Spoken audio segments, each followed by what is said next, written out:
upgrade it is Trigger. And in the bottom left it is Rogue. Already see the wall come in here for Trigger. Already has his first gas. You have a hatchery coming up for Rogue and should see the pool and that gas coming as well very soon here. For our man from Korea.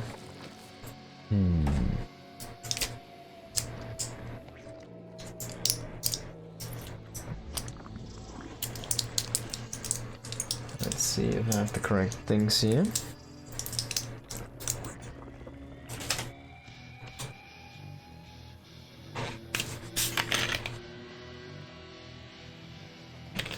Next is going up for Trigger. Just gonna wait. Let Cybernetics go. Of course, next is before core. We are in a PVZ.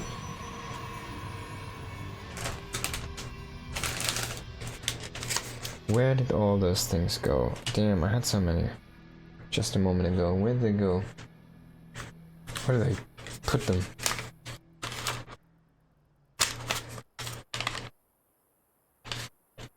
Oh, yeah. Okay.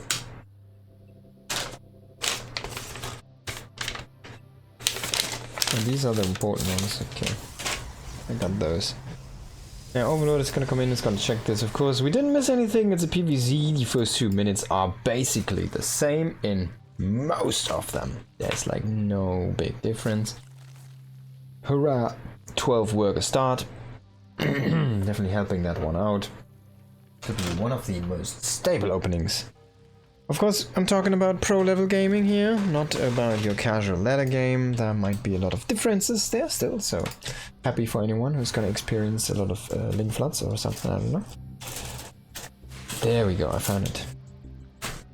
Okay, this is the stuff. This is the stuff. So, adept shading across the map here. It's gonna see what it can find, maybe block the drone. It's too late though.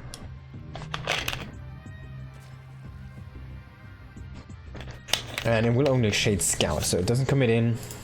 Oracle on the way here. Try and get some alley-oops on drone kills or scouting. Intel, maybe some tumors. Double adept now. Is he gonna commit to this? Trigger has been sometimes someone who really wants to go for it, and he's gonna do this actually here. He's gonna come in with instant pull. Like instant pull from Rogue. There was not a split second of hesitation. As soon as he saw that shade finish, it was the first thing he did. All the drones go into the main. It's like, guys, main, now. And they did it. He only loses one. I think he lost a Ling and a drone. In the end, he loses 4 Lings to all of that poking. But that was a really good defense against the double adept. Only losing 1 drone. He lost 1 adept. Definitely not worth it here for Trigger. You're gonna be a little bit unhappy about that as the Protoss player. And ooh, for a second I thought he would get more there. Of course, as these links already have been tagged once, it's gonna be very difficult for them. Ooh, he gets one! It's gonna be difficult for them to re-engage the adepts.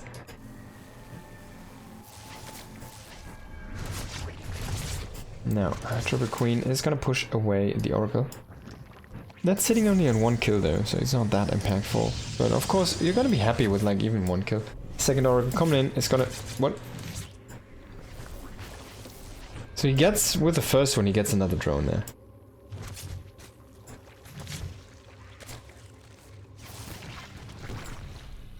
And this one...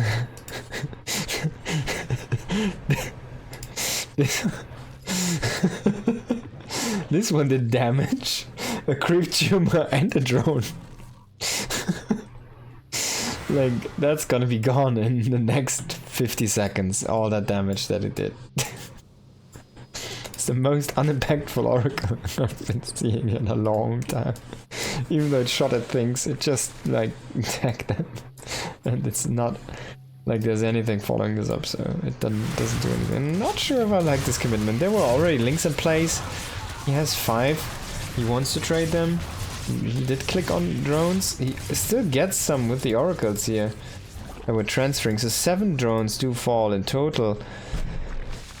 And this makes it okay, but I mean, he lost like 6 adepts at this point for 10 drones. Yeah, it's okay-ish, I think. You're probably gonna take it, just because. because you already did it. But if you would tell him before, hey, you're gonna kill 10 drones, but you lose 6 adepts for that, he probably doesn't do it. If you give him the cost before, like, you know, pay ahead thing, he just does say, no, I think I'm just gonna make 3 more stalkers and we'll have a better later attack.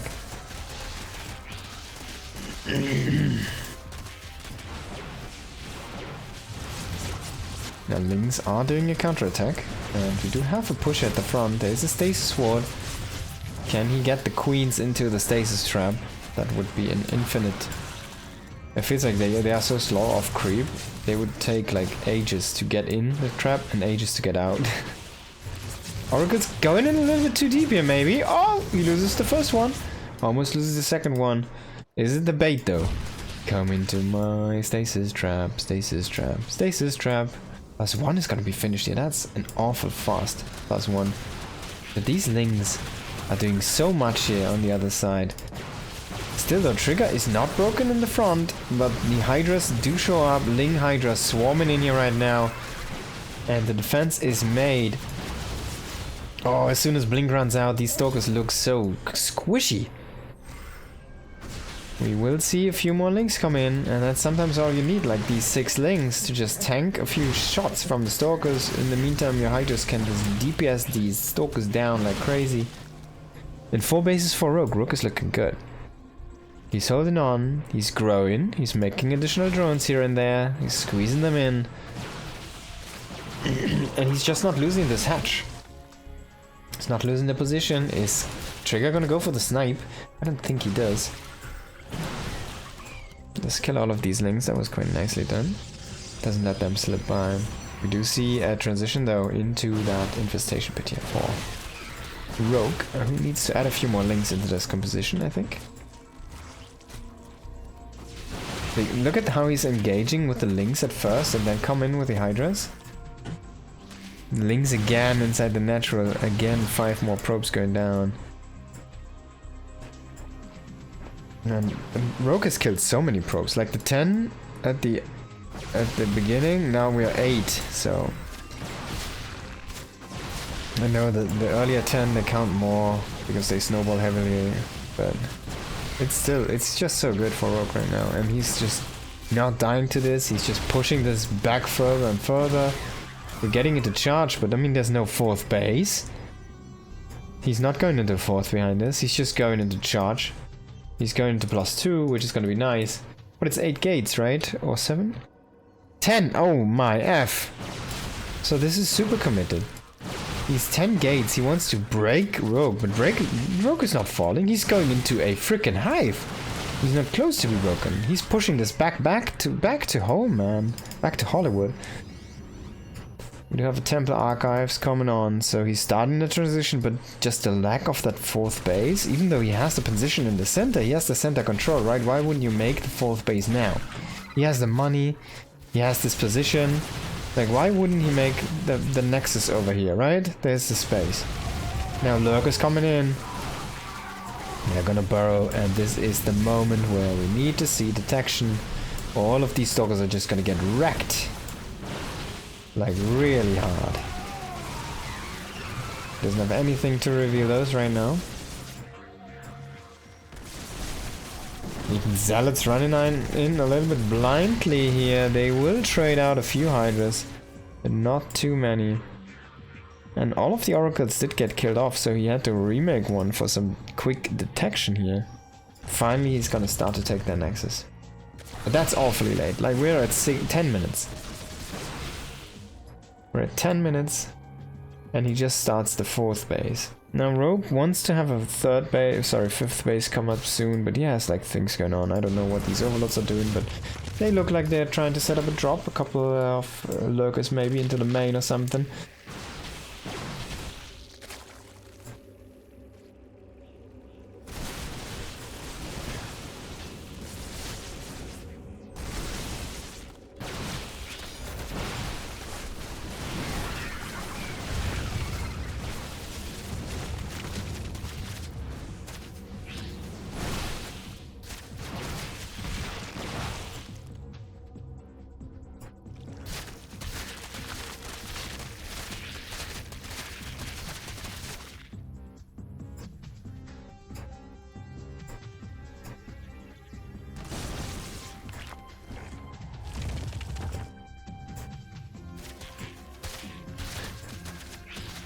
Now Trigger still has enough time bought for himself, so the base is gonna finish and he can try to set defenses up there. We do have an overlord here, by the way. If that had... Oh my god, did he just lose like 10 stalkers? Damn, Trigger. He lost all of them stalkers. This is the only one, Steve. Steve Urkel. The last stalker on the map here. And I think, oh my god, man, Rogue just has too much. Like, 2 fronts. There's no, oh, there's an observer, but it is kind of in an aggressive position here. And yeah, I mean, Rogue has too much. Whew. He has too much. Alright guys, I know you're here because you want to know about BlizzCon and StarCraft 3, the state of StarCraft and whatnot. I can assure you one thing. In BlizzCon 2026, we will not see Mapu being there. Pretty sure about that one. And we will not see a StarCraft 3. But we could see something for StarCraft. The inside the rain emoji.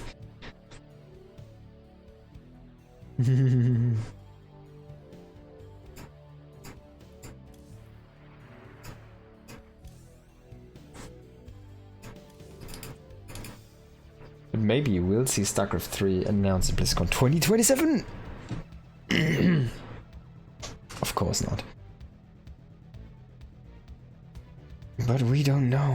We will never give up hope. How many years have we been in StarCraft 2 now? Like 15, 16? 16, right? 2012. 10 was released, or was it only beta? Was...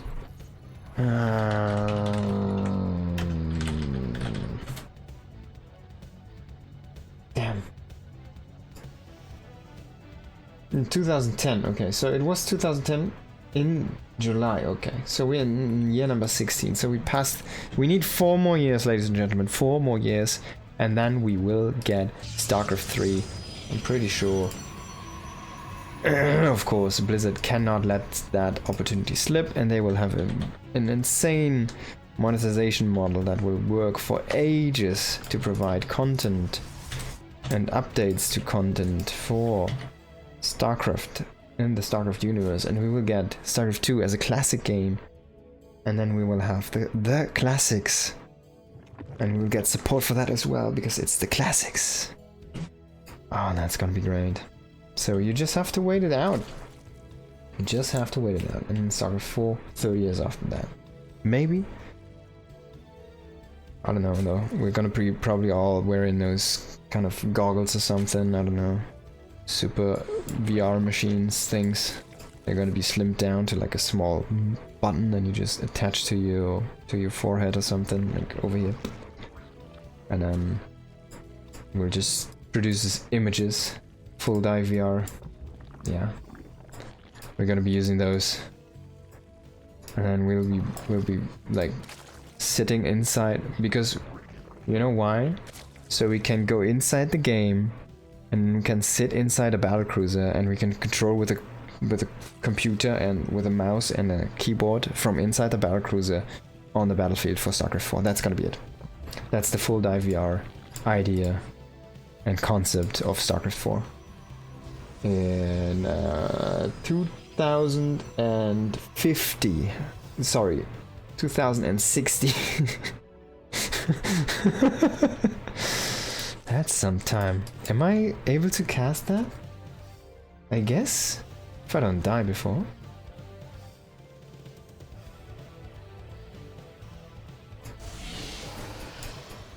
I probably can. I'm probably going to retire or something from work, so I can just go back to casting for fun.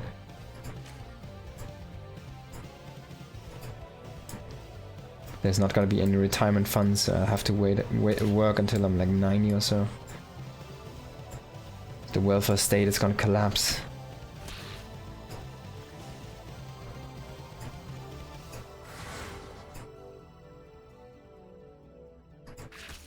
Oh, probe. Can he get a block? No. Rook's gonna take that base. And this adept is awfully aggressive. He's like, man. He's like, man. I am the worst adept that you will ever see in this series.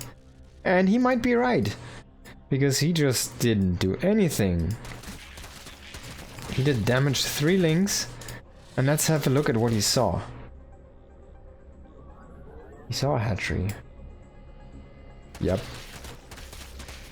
What's the scene? Oh shit. Fuck my life. There we go. Okay. You know what? At this point, can't see the game. You know what? We're just gonna go back. We're gonna go back. We're gonna go like to 2 minutes, something. We're gonna go back so you can actually see the things. Okay, no one saw that. Okay. So let's do this again. In the top left, we do have trigger. In the bottom right, it is rogue. Woke. Now we can see the game.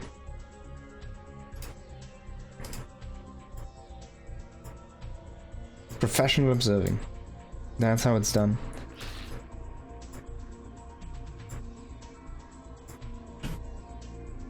So we saw that probe. I guess I saw that probe. You didn't see it. Haha.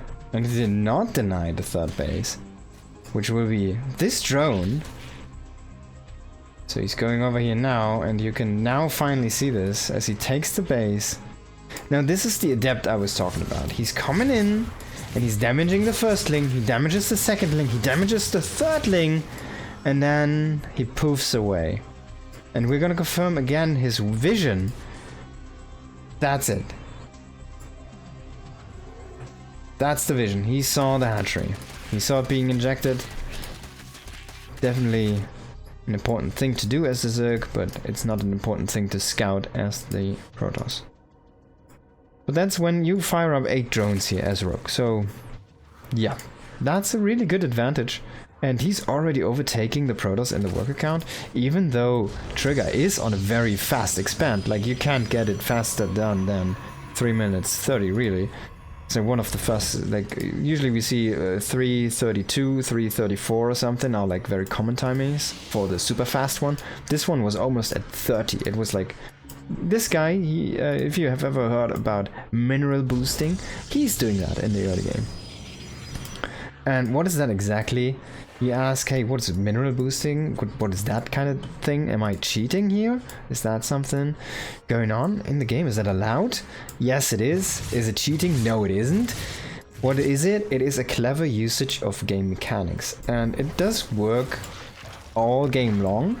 It does only provide you with value as long as you have literally nothing else to do, because it is very attention intensive.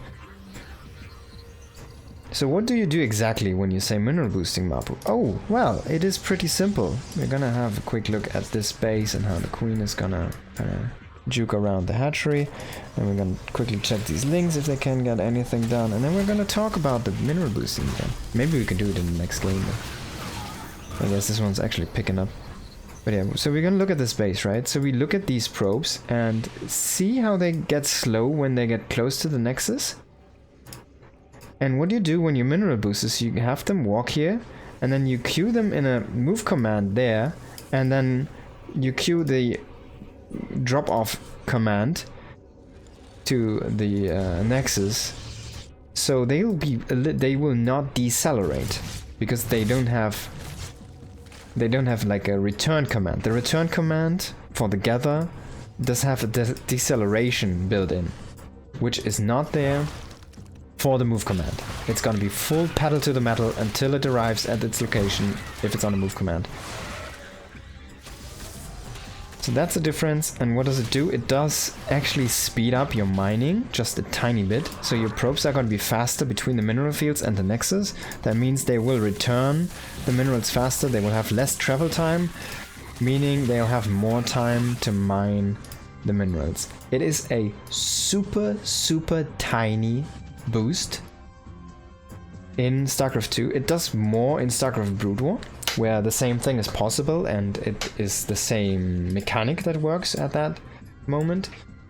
And the worker pathing is just way worse, so if you do manual pathing, you'll have just so much better income in Brute War, by the way. But in SC2, you can do it, it's very easy to do. It is a lot of timing dependent stuff, because the workers already move so smooth. You can really mess it up by just, if you mess it up once, it would have been better if you didn't do it at all, right? In like, I don't know, 3 minutes or 4 minutes. So it is a tiny thing that can give you a tiny advantage, but it also bears a quite big risk if you just mess it up. If you mess it up even once, it's not worth it anymore. So it's not something everybody does, and it does take a lot of attention because you cannot mess it up, literally. Because then it's gonna be meaningless again. So that's why you don't really see this as much, but Trigger is someone who will do this in the early stage of the game, especially in this matchup. There's not much that's gonna be happening in the first 2 minutes. You just have to place a few buildings, you have to micro your probe aggressively around, but you won't find that much with a probe aggressively, so he just makes mineral boosting in the early game. And that does speed up this Nexus by 2 seconds. Is that impactful? I don't know, you guys decide. But I don't hate this being optimized at the extreme level of pro gaming. That's, if it should be somewhere, it would be here. And that's where it should be, right? So there we go. Got that fully out of the way. Mineral boosting explained to everyone out here, and why it's such a big deal and why it actually isn't such a big deal. But why it can make a difference, and why sometimes these builds look super smooth from some people, and you see the same build and you're thinking like, hey, it's the same thing, isn't it? And it falls apart to a sharp timing from his opponent.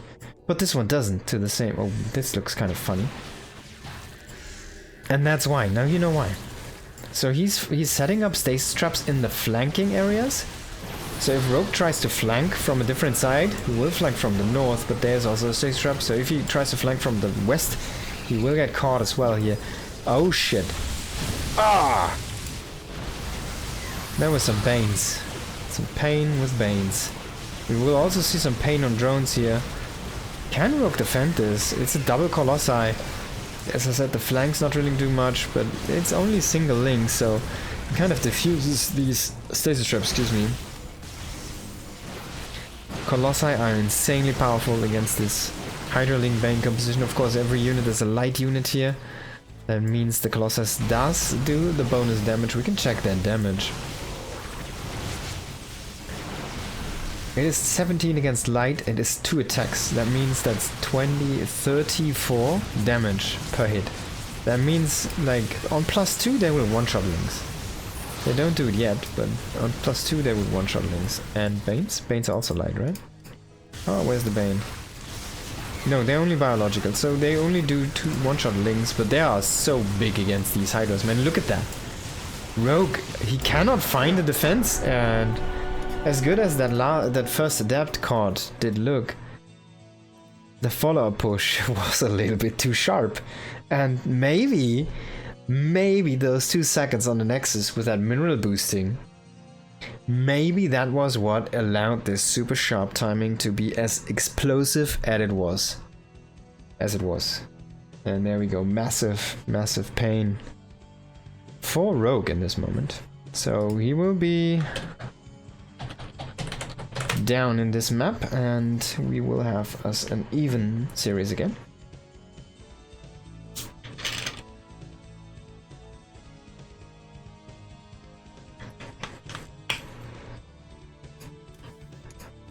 There we go. 10,000 feet. It's gonna be map number 3. Starting to run out of juice here. My water.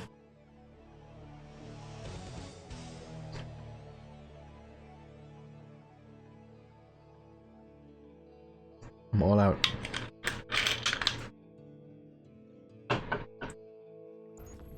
Need to get something new very soon here, but not after this, not before this match. This time we're gonna swap the scene here. There we are. It just needs a moment to appear because this is all... It is StarCraft, you know how this works. So we are here with Trigger's base in the bottom right of 10,000 feet. Top left it is rogue. Maybe one of the greatest, I mean not maybe, but definitely one of the greatest players to ever touch the game. And you can see that reflected in his recent results, I want to say, and his level of skill right now as well. He just looks powerful. Wherever he goes, the earth is shaking. Young damsels are losing their minds. And wild animals are going crazy because of his power in all 3 matchups. He just looks so good. And he came back from the military, right? So he's ripped right now.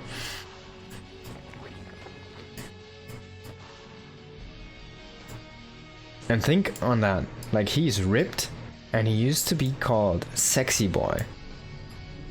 That was his nickname in Junior Green Wings when they were still in the team house. So now he's ripped Sexy Boy. And he is freaking super successful. He's a world champion. Even a like 2-time world champion. Like what the F? Is it only 1-time world champion and 1-time I am Katowice while it was not the world championship? I'm not sure. I think he has 2 world championships. Not sure. He's a GSL champion. Is he a DreamHack champion? I don't know. He has a few other championships.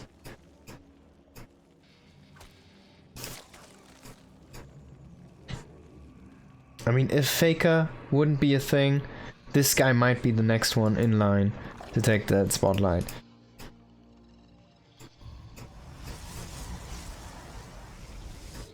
And I like to call him the most abusive player we have in StarCraft 2.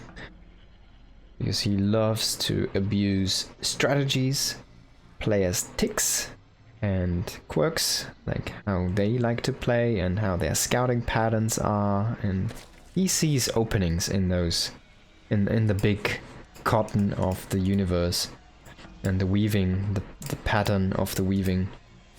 And he will exploit those. He will see that small hole and he will put a Nidus in there. That's the guy he is. And he will win the game with that. That's how he won against Maru, like in a World Championship, I think, right? Or was it in the I am Katowice or something? He won against Maru, like just making Nidus worms. Playing like a, I don't know, really aggressive style, just exploiting everything that Maru was doing. He found all the holes in the play, and he was nice enough to let Maru to get to the finals before he showed it to the world. So there you go. I think you can't be nicer than that, right? So you just wait for your friend to show up, and then you're gonna kick him down, because you can say, man, I spared you. I spared your run, basically, right? I saved your run. So these adepts do shade in, and they're gonna get some nice damage this time. 8 kills on this dude is quite happy. He killed most of them, man. The other one was only the alley-oop. Oh, this is the alley-oop guy, I guess. The other one was the guy with the preparation. 9 kills here on this adept. Now the next adept is gonna try to get some. It's somewhere close to that. Only 1 kill though. This is like in Counter-Strike, you know, when the one guy is assisting so much and the other dude is just shooting them all. He's mowing them down. He's giving the head clicks.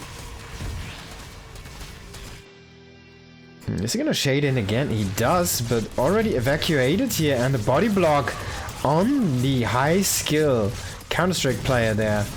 Oh my god, even the Oracle does go down. That's actually, I mean, 4 drones, yeah.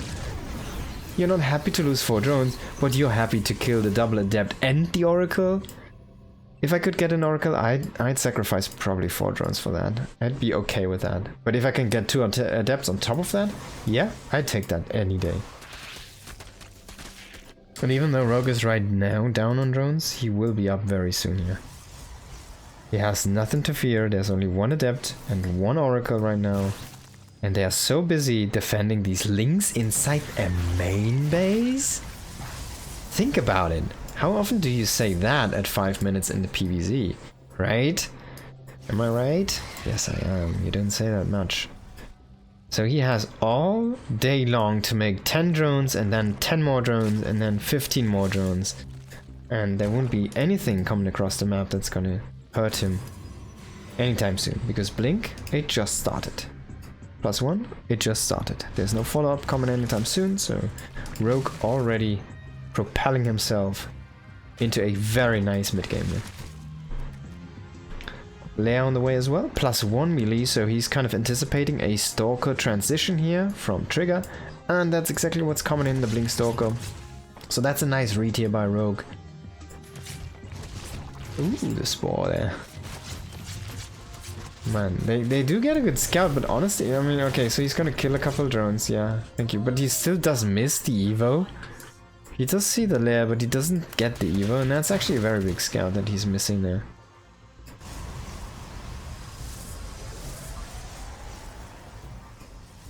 Templar Archives here. And additional gates. No Baneling Nest this game, but 8 more drones, 9 more drones, look at that. He scouts the front and he's like, man, you're still making gateways? Oh, I can make 10 more drones. Thank you.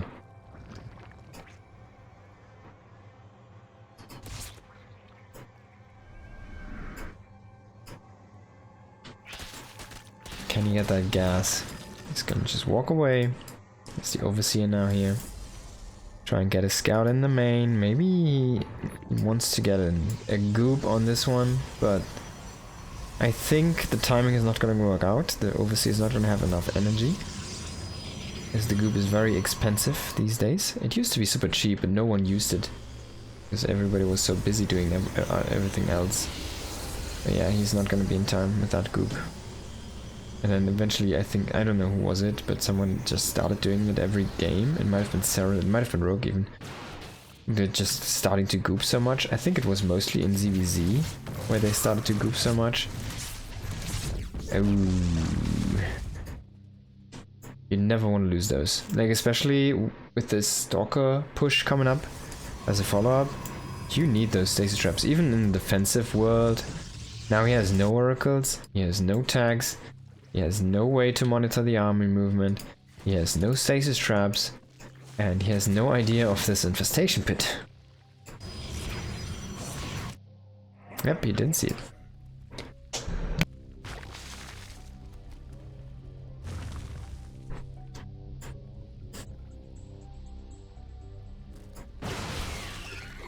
That Ling got flushed down the toilet.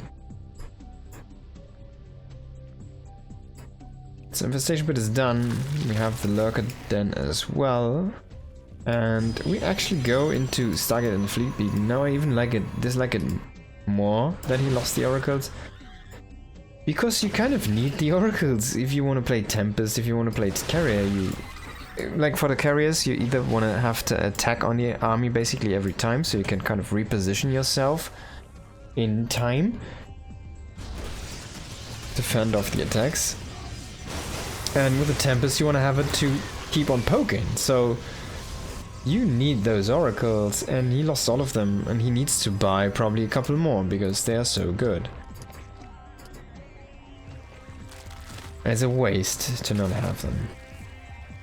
Archon Morphin in here. Look at this guy, man. He's so Chad. He has 200 energy, so he doesn't even have an energy bar right now. That's how Chad he is.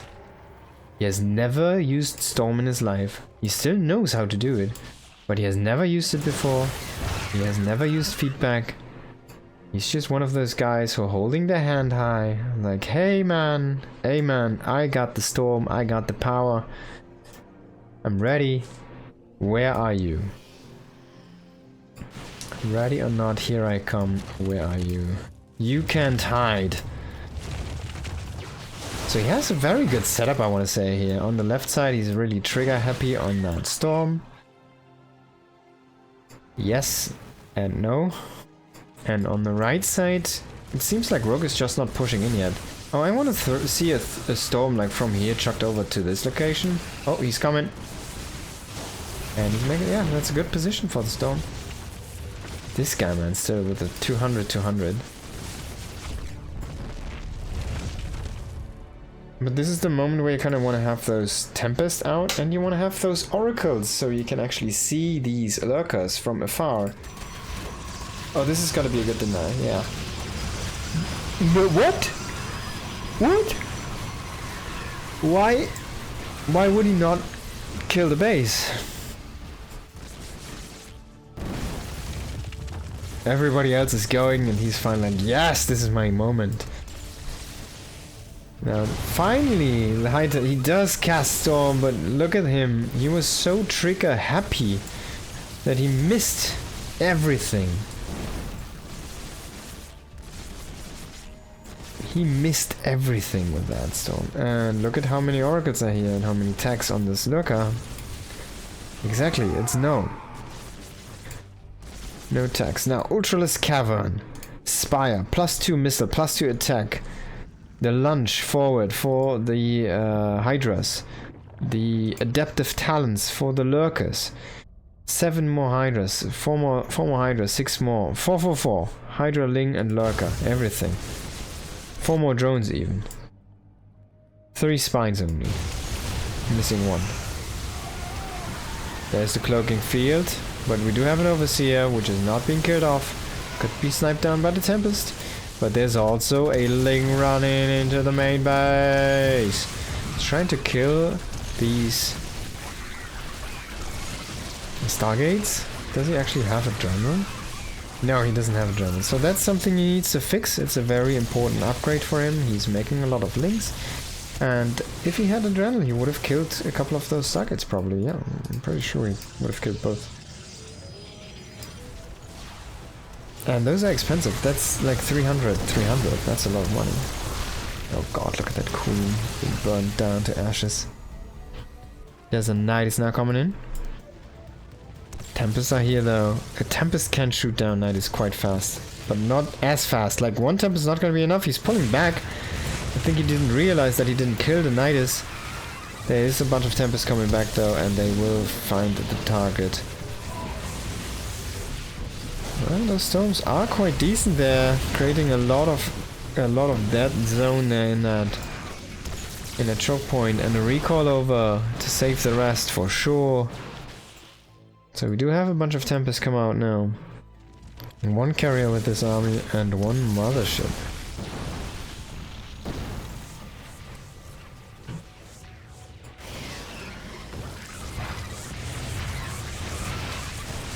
Man, look at that cannon. Wall of cannons here. Did Rogue let Trigger grow too much? Like, Trigger's army is starting to look really tough to beat. And Rogue just did never commit that heavily in. Oh! That's some nice damage, but only shields really. Yeah, Rogue, I don't think this is gonna work, brother. He's gonna get stormed now. He doesn't have the money. He's making Hydras. Can he win this fight somehow? No. No. That's a very clear no. So Trigger up 2-1 in this best of 5 series. That's a surprise against the abusive Master Rogue. A masterclass from Trigger here. So far, looking very good after that first game, which just didn't go his way. Like, everything afterwards, the trading games, he's playing this immaculately. Very clean, very methodical, very defensive, and just doesn't take many losses. I feel like we did only caught the tail end of it in the second game. But what happened there was Banes into Mineral Lines. That was actually... I think that's something where you have potential to really, you know, make something happen here as Rogue. Yo, guy, Gislin? And Mapu, recently watched all of the RSL up to season 4. Just want to say your observing has been amazing and I love it. Great job. Thank you so much. All of the RSL up to season 4. Yeah. So if you already have watched season 4, you're not in the wrong place. We are still at season 4. We're watching RSL season 4 right now. Thank you so much though. Very much appreciated. True. Oh, 2-1 for Trigger O. Okay. Did Triggerino. Up in this best of 5. Only one map left for him to take. And in the bottom right of this row, can he make a comeback happen? Can he reverse the score? Can he get 2 on the board? Yes, he could. Is Trigger gonna let it happen? I'm not sure. We don't know. So the early game looks like Trigger is just super dangerous, right? His micro, his precision is so on point that if you ever make a tiny mistake, he most likely will take an edge from that. And not sure. He is a little bit over aggressive with his units, with his early units, so the early game is a little bit hit or miss for Trigger so far. But it doesn't really play that big of a role on the grand scheme of things in the end. But his later game approach just seems to be super sharp. His mid-game timing push worked just perfectly fine in the second map, and then map number 3, his defensive late game, just unbreakable here. Even though Rogue had like the half map, he had what he wanted. He could make how much he wanted, whenever he wanted. And he had the map control. He was moving around. He was pulling trigger here and there, left and right. I mean, 10K is a really good defensive map in general, with that 4th base being able to be hit by siege units. But honestly, it is really well defendable against any kind of melee attacks or close quarter range attack units. Like roaches or hydras, which don't have super range, stalkers or something like that, right? Marines. They're not like siege tanks or lurkers or tempests or colossi. Why would they, right?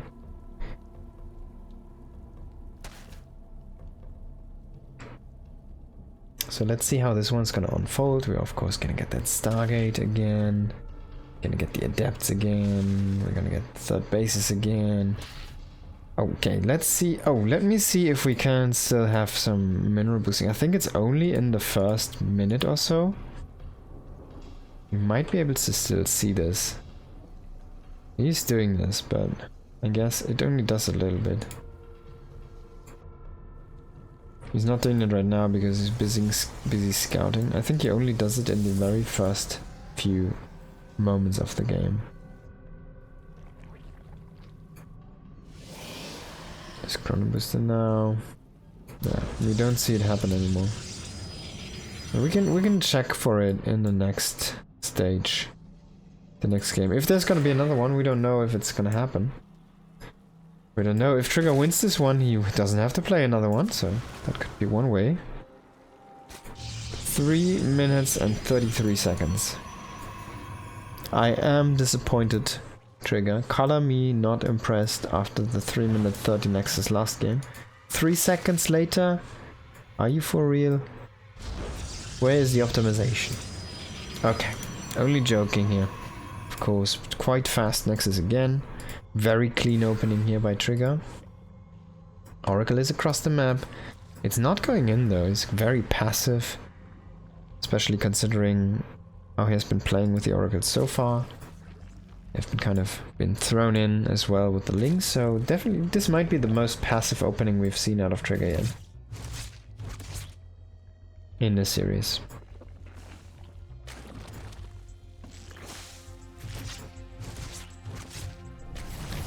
He does get a drone, but he loses a pylon. He doesn't lose the pylon, but he also only gets 1 drone. Oracle is being chased out here by the queens. They're just chilling down there, waiting. And we do have the Twilight Council and the Forge come on here right now. The next is gonna finish. The pylon is of course still there, so he could make a shield battery if he wanted to. Don't think we're gonna see one anytime soon. Yeah, but actually maybe with these links still being around here. So why is he doing that, you ask? Well, because It's very simple. He has a ranged unit and the Ling is a melee unit, so whenever you can get distance between you and your opponent, you will get a free shot in. And that's why. Because then the trade is different.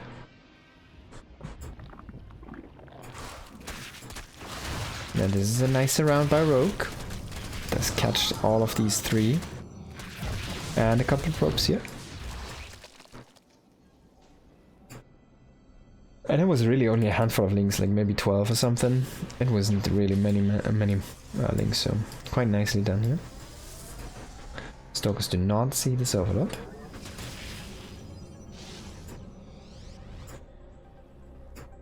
And 4th base for Rogue coming online.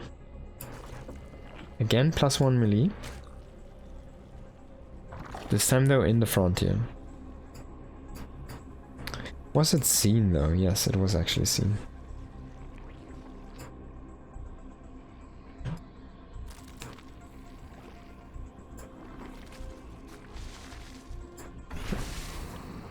There's gonna be that revelation. Kind of just want to see what's happening in the X. But you can only see what comes out afterwards, so he sees the links. And he's gonna be like, alright, that's okay, you can make links, that's fine. Spire though is a different story, and that could be an issue here for Trigger later down the line.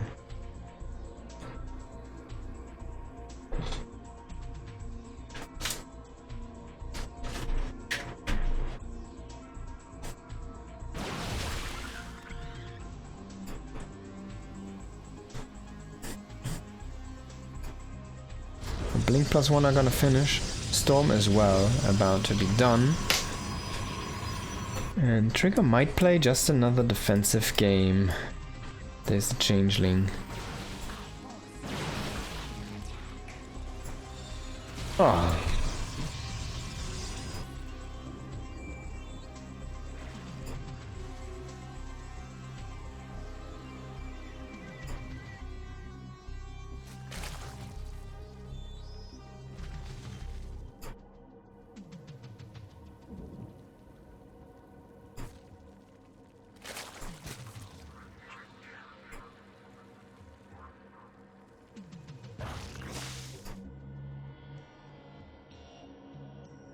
So stasis traps being set up at home. We do have a bunch of High Templars here. I want to see a storm. Not gonna throw it down. He has so many storms though. There's at least 6 High Templars here, and each has a storm. Some even have 2. I guess only one has 2. This guy might have been overcharged. But there's the meter, so this is the surprise factor that Rogue was working on this game, and he will delay charge not. Okay. So that's actually really good for Trigger that this pylon did properly work. Oh, but can Trigger hold off this army? He of course has a very high supply right now. But if he fights head to head, he will probably just lose. He's trying to get harassment done, or I guess he's trying to do the base trade, force the recall, something like that, but he might just lose everything in the process.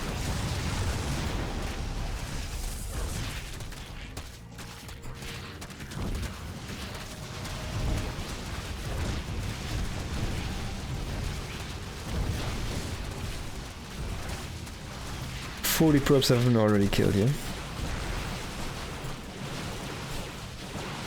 Everything's like every main structure is flickering here for Trigger. Oh man, he lost like everything. And Rogue is evacuating a lot of drones.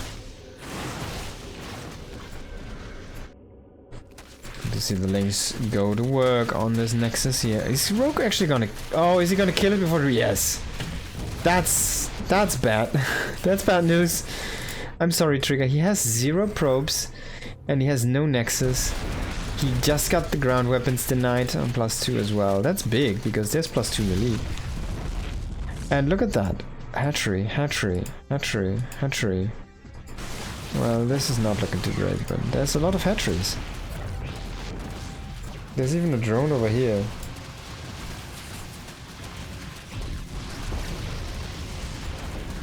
But this might come down to the last building. I'm gonna have the Stalkers now try to fight on the ramp if we can get a couple good storms.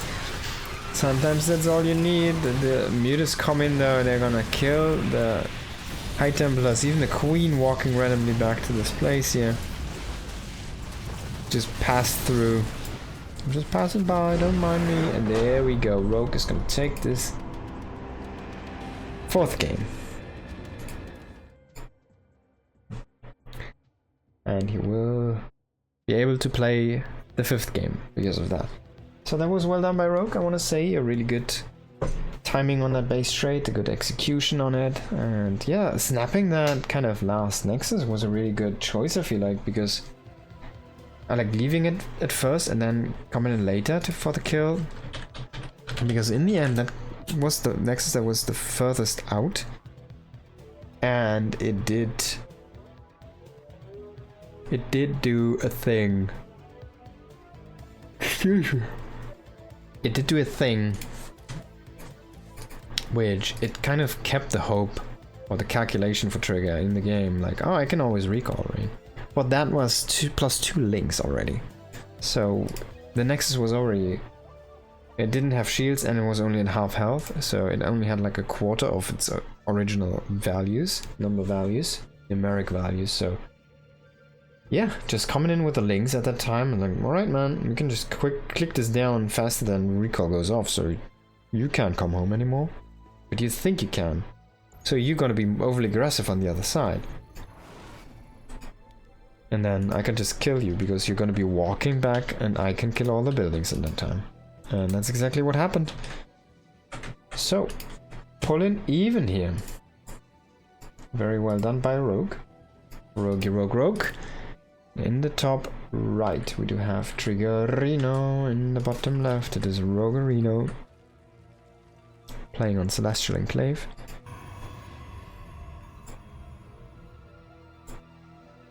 This is considered to be a defensive map. Even though I have to say, I see a lot of all-ins that work on this map, so not sure if I like it to be a defensive map, you know. People tend to go very aggressive here. I get why, because there's a pocket base and there's a ramp natural and there's another high ground you can kind of access very safely. So you have like 2 high ground positions and 1 even ground to defend, right? If you have this, then you open up these rocks, you take this base and you have that and this as a defensive area.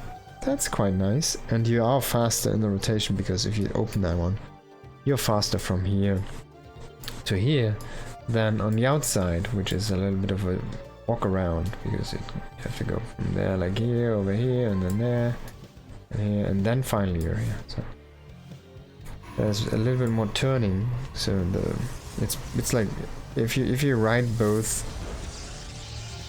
ways with a motorcycle, you'd be like, I don't know, half a minute slower on the outside. Basically, it's like if you take the curve on the inside or on the outside, right? The outside just has more distance, literally.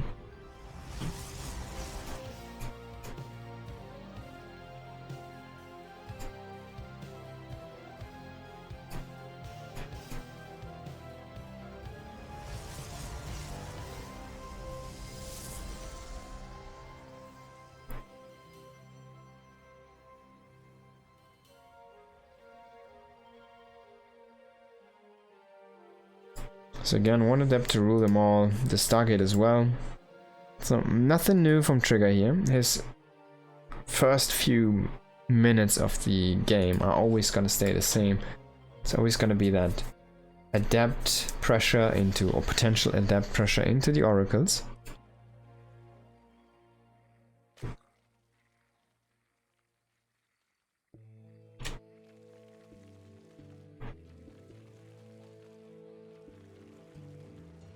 And Rogue is just droning up. He's like one of those guys who's happy sitting there and just wants to drone more.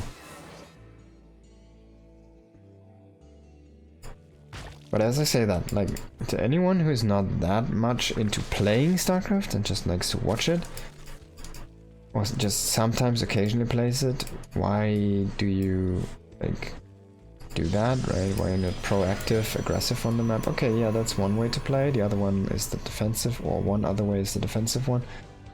Why is Rogue so good with that? Because his scouting is really good. He's constantly poking in, even though he is sitting back and he's just chilling around, making his own stuff. He's still poking in like this, and he's scouting, and he's like, hey, where's your third base? It has to be here, right? And he's correct on the timing. Trigger isn't. This is actually quite a delayed third base, like 20 seconds. That's quite something. It's like 30%. Not percent. 30% delay. There you go. 30%.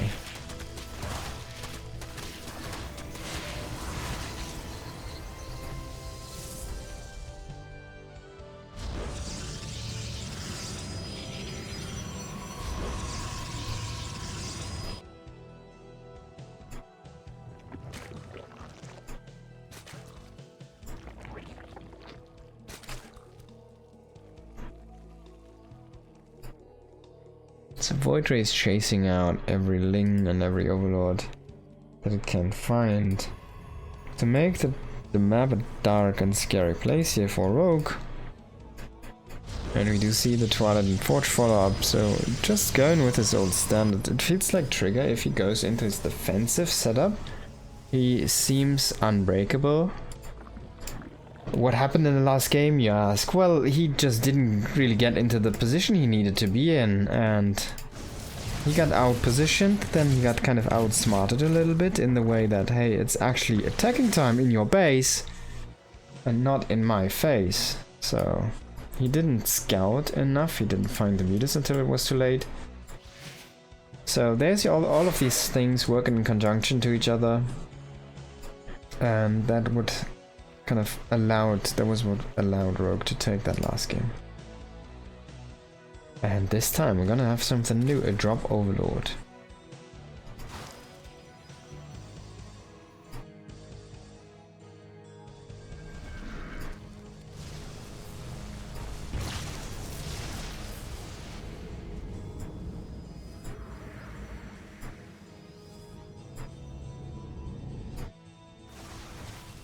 Now there's the Queen transfer.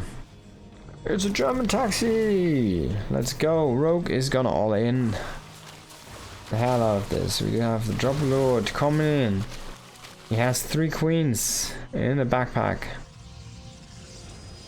He's gonna poo them very soon into the world. There's the first one, the second one, the third one. They themselves are gonna poo a Truma of creep. And now the transfuse, let them begin.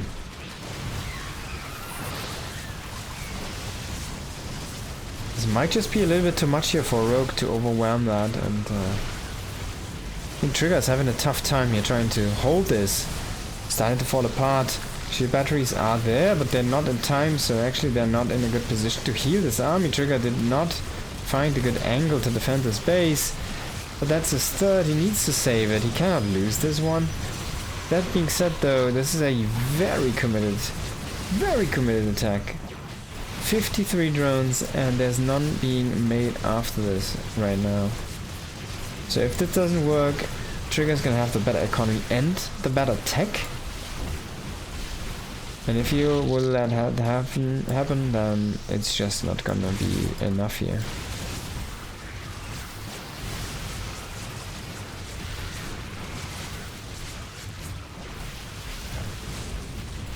There we go. 10 probes do fall. There's Lings inside the natural base killing more and more probes. This is unnoticed.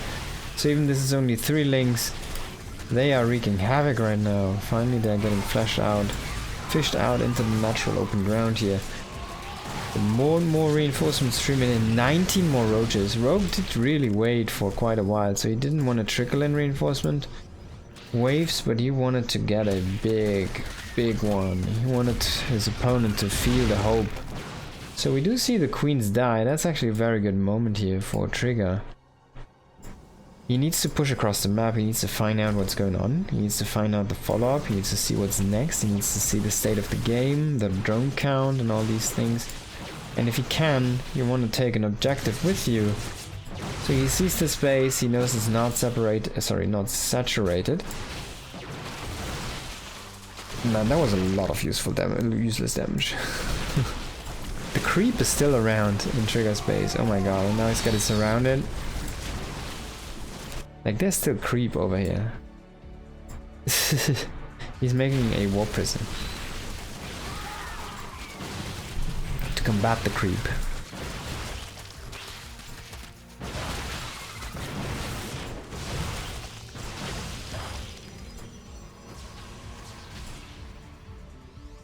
Trigger's kind of still hanging on here with these stalkers, but they're not enough to win the game for you.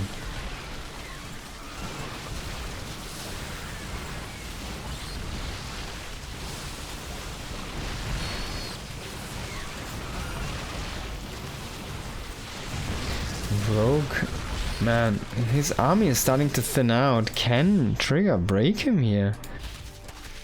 Again, 17 probes do fall, 40 probes have been killed off, 160 links, 30 roaches. There's 10 more in production here. 15 are still on the field. It's less roaches than stalkers right now, and there's a secondary link coming online with the prism. Can Rogue hold this actually? Just kind of follow up blink all in here.